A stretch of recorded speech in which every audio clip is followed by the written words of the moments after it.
Previously on the seventh day.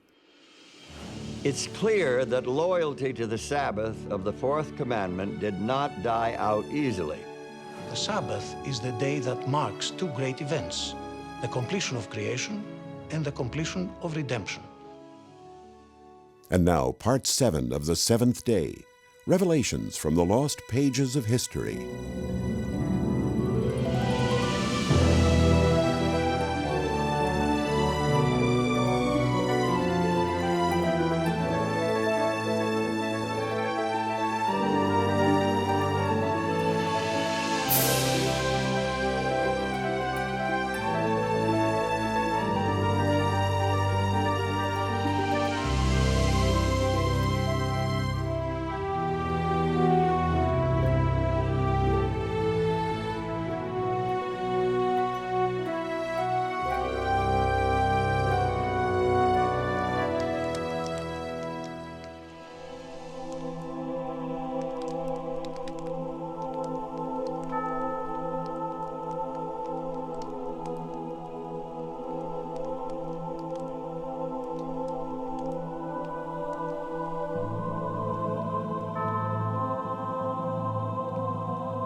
I am Ivan Krizin. I pray for courage to die a noble death today. I will die for my faith, for the truth that I have loved. I will die because of those things that I have believed and taught according to the Holy Scriptures, both Old Testament and New. I will die today because I have observed the seventh day of the week as the holy Sabbath of God.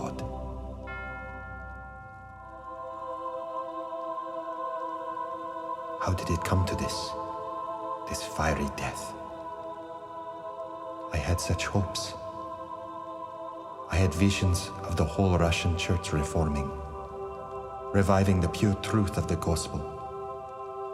But now it comes to an end.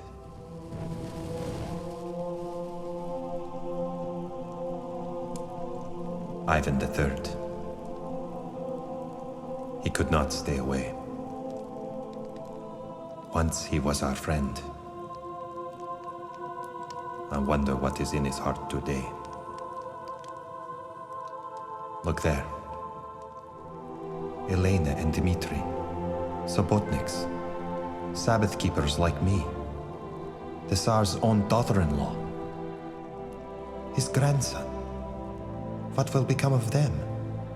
Will they burn too?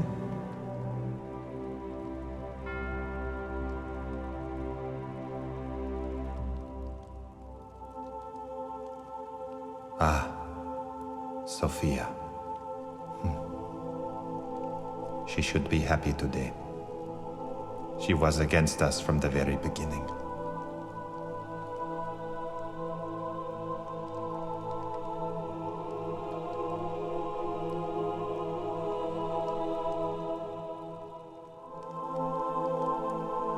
And Gennady, the Archbishop from Novgorod, he has lived for this day, for this fire. He claims that we have turned away from Christ and become like the Jews.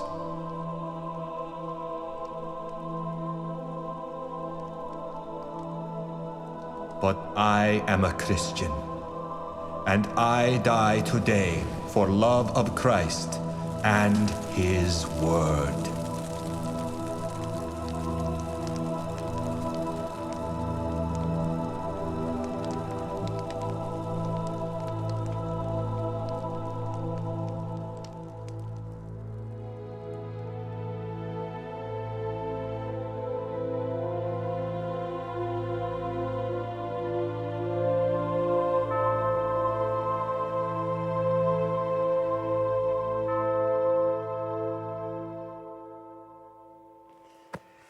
Those horrific fires in Moscow 500 years ago signaled the death of the 15th century Russian Reformation, a Reformation characterized by its emphasis on observing Saturday, the seventh day, as the Sabbath. The man in the cage, Ivan Kuritsyn, was a prominent Russian theologian and a leader of the religious uprising that historians call the Novgorod-Moscow movement. The Tsar Ivan the Great found this movement already well established in Novgorod when he seized control of that city around 1480. Ivan found that two Russian Orthodox priests were at the heart of the movement. He invited them to Moscow. Dr. Oleg Jigenkov explains. The reason Tsar Ivan brought the two most prominent priests, Denis and Alexei, from Novgorod to Moscow was that he himself was somehow sympathetic to the reformers' views. And Ivan installed them to be the priests at the two most important cathedrals in Moscow, in Russia, in Arkhangelsky Cathedral and at Darminian cathedrals. Those two cathedrals are still the most important cathedrals in Russia. But the Tsar wasn't the only one who was pro-reform. The Novgorod-Moscow movement reached into the highest levels of government and included people in the Tsar's inner circle. The whole story reads like a great Gothic novel. On the one hand, you've got Elena Stefanovna, widowed daughter-in-law of the Tsar. And she's a sabotnik. That is, she's a Sabbath keeper. On the other hand, there's the Tsar's wife, actually his second wife, Sophia, a Greek princess by birth. She grew up in Italy under the influence of the Roman Catholic leaders, who hoped that her marriage to the Tsar would pull the Russians closer to the Church of Rome. But Sophia eventually adopted the Russian Orthodox religion. So Tsar Ivan is caught between these two women, both of whom have great influence on him and his court.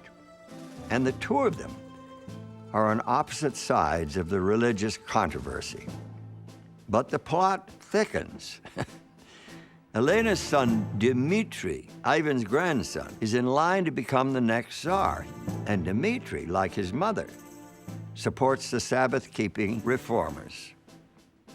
Now, Sophia, remember, she's the Tsar's second wife, bore him a son named Vasily, and she wants her son to become Tsar after Ivan, and she'll stop at nothing to get her way. Sophia has a powerful ally in Gennady, the Russian Orthodox Archbishop of Novgorod. Gennady is a zealous, even fanatical enemy of the Sabbath-keeping reformers. He calls for extreme measures. Listen to this.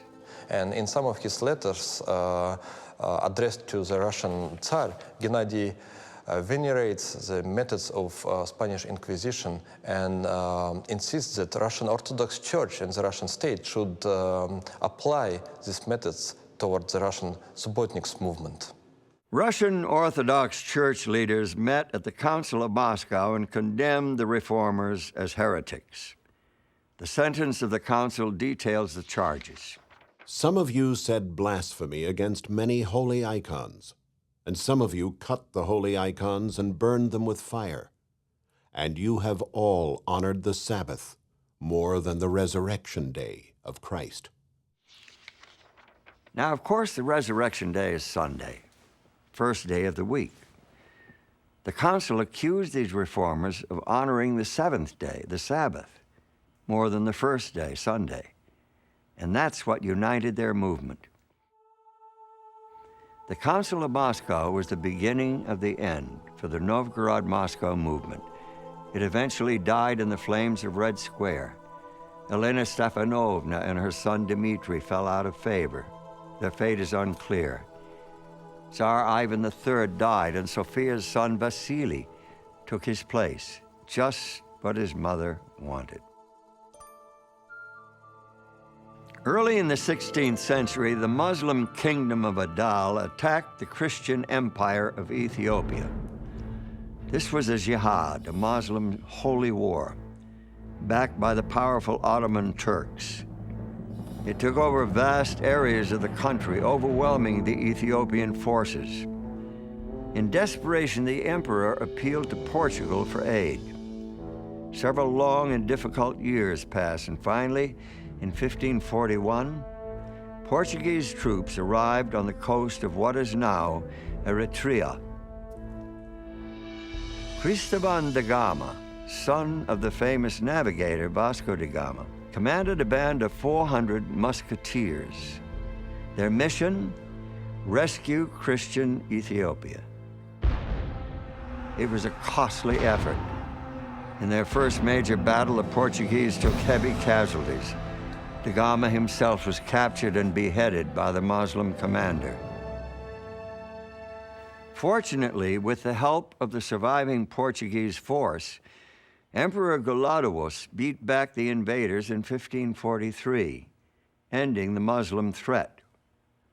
But a few years later, a new challenge to Ethiopia's Christianity appeared when Jesuit missionaries followed in the footsteps of the Portuguese troops, facing privation, captivity, torture, and death. These Jesuits devoted themselves to bringing the Ethiopian Church into the Roman Catholic fold.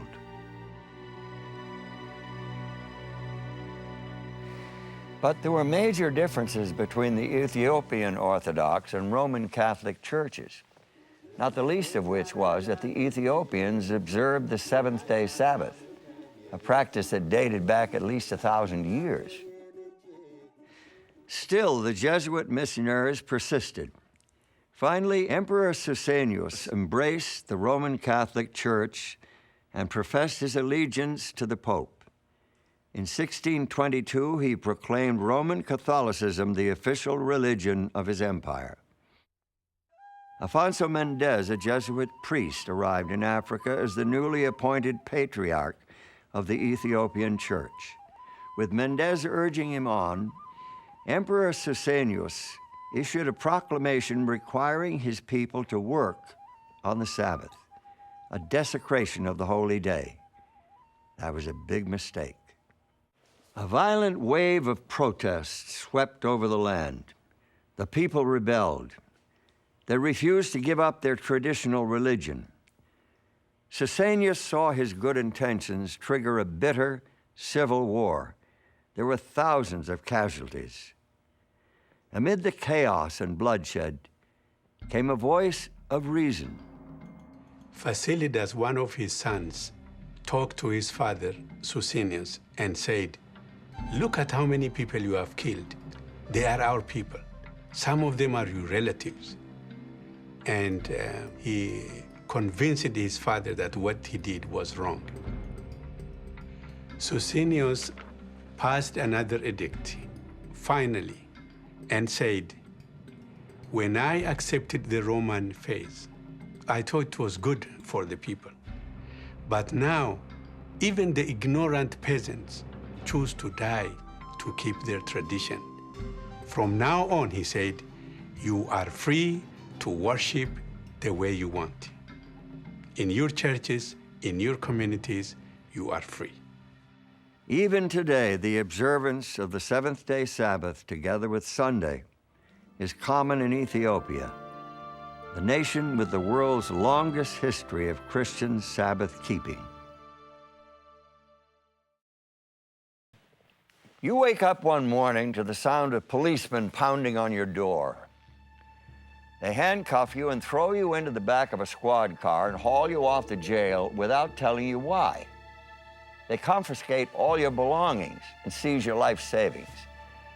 You spend months in a lonely cell, wondering why you're there.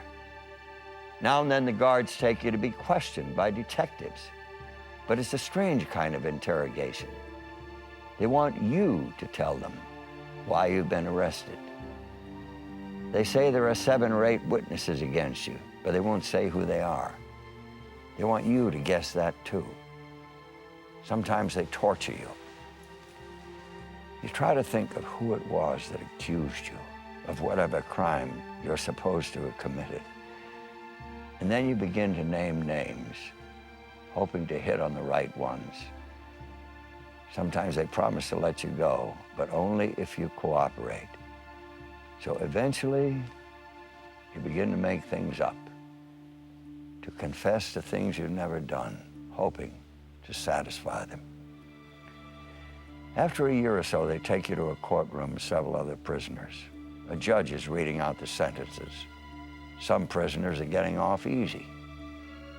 Others are getting life in prison. Some are getting the death penalty. What will you get? Maybe that scenario gives you at least an inkling of what it was like to live in the grip of the infamous Inquisition, a diabolical scheme for identifying and eliminating religious dissent. The Inquisition in Europe in the Middle Ages had its own rationale, its own justification. The first justification was that this life is so much less important than the life to come, and that therefore, if a person's earthly life was taken away for the sake of his or her immortal soul, you were doing a favor to that person. However, it has to be said that the other rationale of the Inquisition was not so much to sentence people to death, through burning usually, but to reclaim the person, to persuade them to return to the bosom of Holy Mother the Church. Pope Gregory IX established the medieval Inquisition back in 1231 to protect the Catholic world from heretics and religious rebels. The Inquisition was a highly organized operation, combining the powers of both church and state. It was a devastating weapon. Simply put, it got results. In 1469, the marriage of Ferdinand and Isabella merged the kingdoms of Aragon and Castile into the United Kingdom of Spain. By the way, this is the same Ferdinand and Isabella who sent Christopher Columbus on his voyage of discovery in 1492.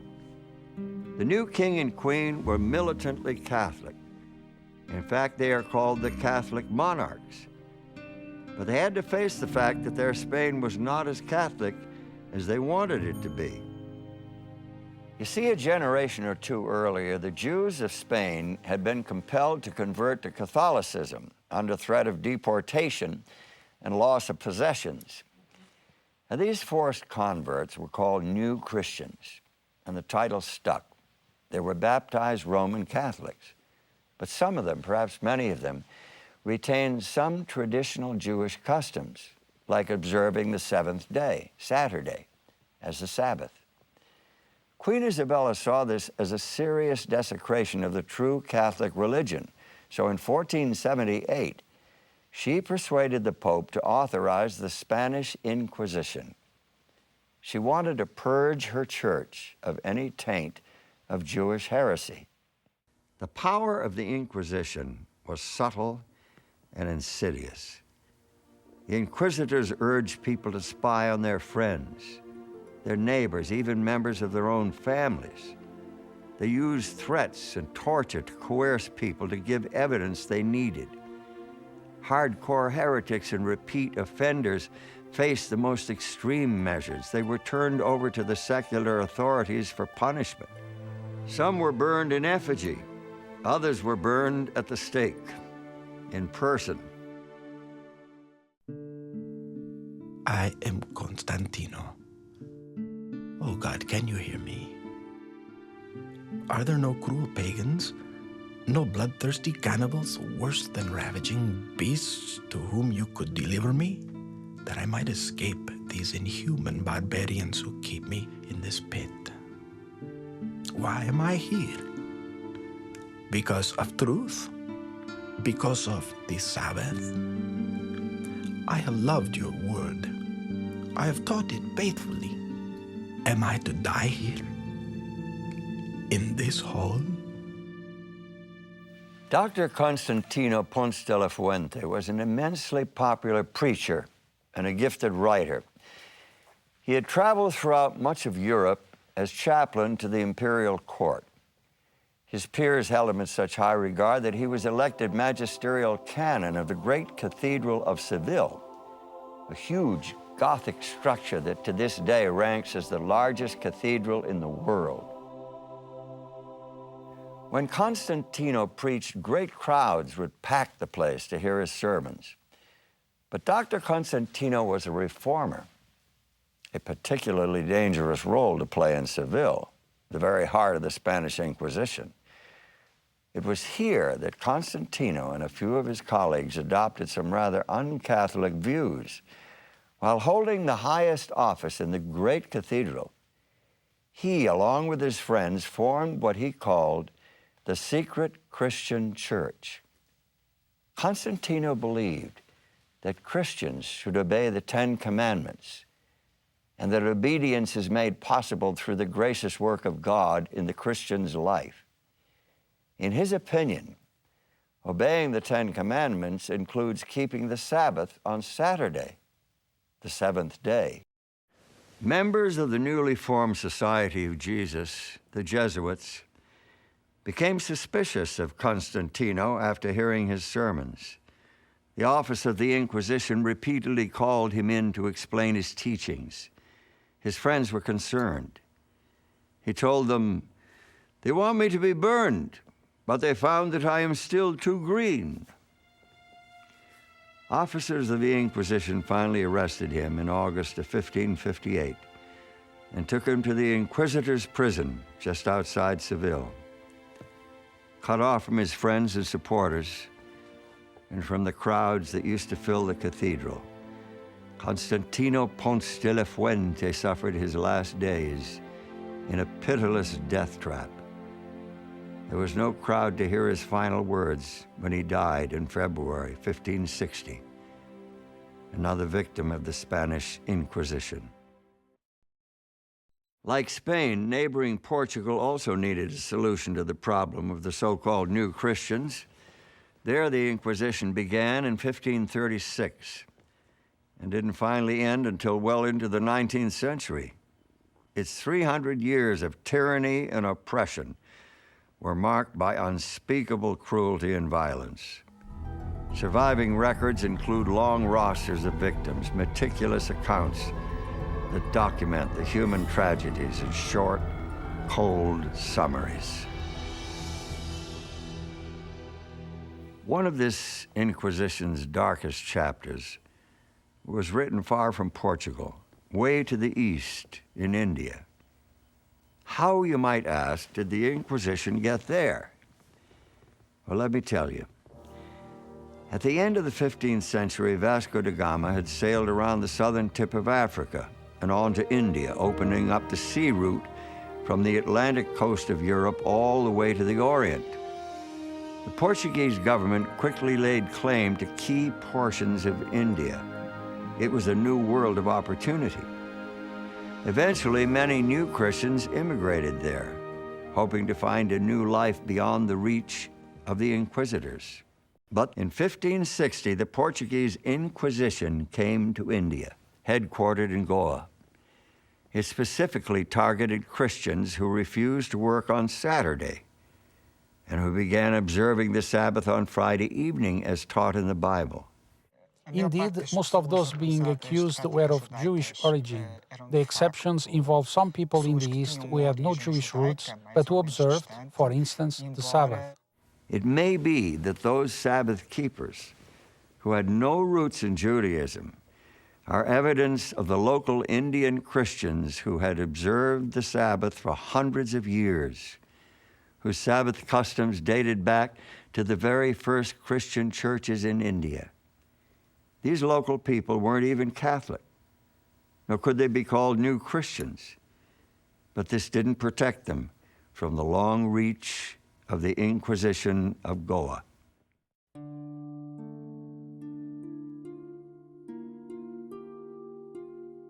I am Charles Delon, a physician and a citizen of France. Why am I here, a prisoner of the Inquisition? The accusations against me are the creations of my enemies. I am no heretic, yet I have despaired of ever leaving this place.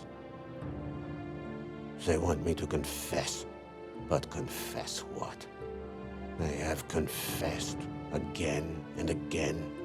At least I'm not one of the new Christians.